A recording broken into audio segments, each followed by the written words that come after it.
தேவ ராஜ்யத்தை விரும்புகிறவர்களுக்கு, நாடுகிறவர்களுக்கு, ஏங்குகிறவர்களுக்கு மட்டும்தான் எல்லாமே ஸ்மூத்தா போகணும். எல்லாரோட சமாதானமா இருக்கணும்.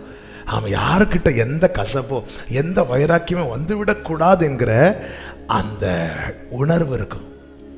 நம்ம ஜெபத்துல தேவ ராஜ்யத்தை கேட்கிறோமா? அப்படி கேட்கிறவர்களா இருந்தா சமாதானத்துக்கு அடுத்தவைகளையும் அந்நியோனிய பக்தி விருத்தி, நம்முடைய பழக்கம் பக்தி விருத்திக்கு ஏதுவா இருக்கணும். சில நேரத்தில் அதனாலதான் தெரிந்து கொள்ளப்பட்டவங்க விஷயத்துல ஏன் பொறுமையா இருக்கிறார் தெரியுமா? எங்கேயுமே நீதி கிடைக்காம இருக்கிற அன்பு சகோதரா சகோதரி, அதிகாரத்தில் இருக்கிறவங்க நீதி செய்யறதுக்கு வாய்ப்பு கொடுக்கிறார். கடைசி வாய்ப்பும் கொடுத்து அவங்க செய்ய மாட்டாங்கன்னா அவர் எழுந்தருளுவார். சீயோனுக்கு தயவு செய்ய எழுந்தருளுவார். அன்னைக்கு இந்த உலகம் தாங்காது. ஒருத்தங்க நஷ்டப்படுறத பார்த்து நம்ம சிரிக்கிறோம்னா நம்ம தேவ ராஜ்யத்தை விரும்பல. தேவ ராஜ்யத்தை விரும்பாம எப்படிங்க தேவ ராஜ்யத்துக்குள்ள போக முடியும்? ஆமா, நாம பண்ற சமாதானம் ஒரு ஆத்மாவை பரலோகத்துக்கு கொண்டு போக தெரியுமா? ஒரு ஆத்மாவை நீதிக்கு உட்படுத்துறவங்க ஆமா கிரீடத்தில் பதிக்கப்பட்ட முத்துக்களை போல இருப்பாங்களாம். ஒருத்தங்களை மன்னிக்கிறதுக்கு உங்களுக்கு தேவன் ஒரு சான்ஸ் கொடுக்கும் போது அந்த இடத்துல நீங்க நியாயம் பேசாம நல்லா பிளஸ் பண்ணிருங்க. ஆண்டவர் வாய்ப்பு கொடுப்பார்.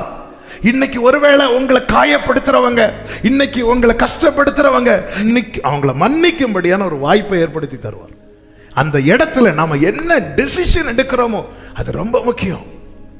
நம்ம கையில் அந்த அதிகாரத்தை கொடுத்திருக்கிறார். மரணமும் ஜீவனும் நாவின் அதிகாரத்தில் இருக்கிறது. அந்த இடத்துல இது தேவன் கொடுத்த தண்டனை சொல்லிட்டு நான் போவேன். ஆனால் அந்த ஆத்மாவுக்கான உத்தரவாதத்தை ஆண்டவர் நாளைக்கு கேட்பார். மன்னிக்கிறதுக்கு வாய்ப்பு கொடுக்கும் போது மனசார மன்னிச்சிருங்க. எத்தனை தடவை? 7 தடவையா?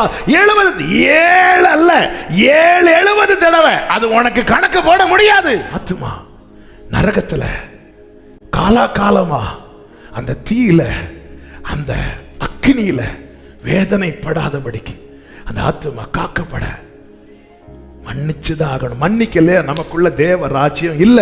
எனக்குள்ள தேவராஜ்யம் இல்லாம நான் எப்படிங்க தேவராஜ்யத்தை விரும்ப முடியும்? தேவராஜ்யத்துக்கு போக முடியும்? பாட மட்டும் முடியும். பட்டணத்திலிருந்து கல்ல எரிஞ்சு பவுலை வெளியே தூக்கி போடுறாங்க. பவுல் என்ன செஞ்சிருக்கணும்? தூசியை தட்டிட்டு எழுப்பி போயிருக்கணும். பவுல் அந்த பட்டணத்துக்குள்ளே வரான். சபித்தான இல்ல, சுவிசேஷம் தான் சொல்றாரு. இவ்வளவு கல்லறிந்த பிறகும் அவங்க ரட்சிக்கப்படணும்னு விரும்புறாரு. பாத்தீங்களா? ஆமா, அத்தனை பேர் பல்ல கடிச்சு காதை அடைச்சிட்டாங்க. இவன் சொல்றத கேட்க மாட்டோம்னு சொல்லி ஸ்தேவானுக்கு முன்னாடி காதை அடைக்கும் போது முழங்கார் படிக்கிட்டு, ஆண்டவரே இவர்களுக்கு இதுதாங்க தேவராஜ்யம். தேவராஜ்யம் என்பது பேச்சிலே அல்ல, பலத்தில் இருக்கிறது.